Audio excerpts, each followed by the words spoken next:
अक्षरा सिंह के नए गानों पे मिल रहे हैं बहुत कम व्यू। क्या एमएमएस लीग का दिख रहा है असर? क्या है खबर? यहाँ पे खबर, चैनल को सब्सक्राइब कर लीजिए। आइए जान लेते हैं पूरी जानकारी।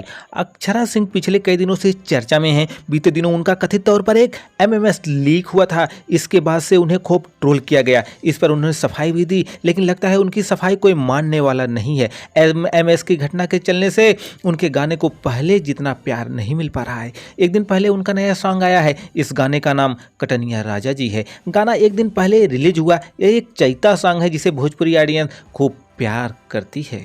सिर्फ यही गाना नहीं, अक्षरा सिंह के पिछले 1-2 महीने में जितने भी सॉन्ग आए हैं उन सब के व्यूज 1 लाख का भी आंकड़ा पार नहीं कर सके हैं। चाहे जो होली गीत भेजले सीमा से अबीर हो या फिर देवी गीत तूफानों में भी दिया जल रहा है। तो क्या एमएमएस लीक का है असर? तो दोस्तों, जानकारी अच्छी लगी हो तो एक लाइक करिए, चैनल को सब्सक्राइब करिए, करिए इंतजार, क्योंकि हमें भोजपुरिया बाहर।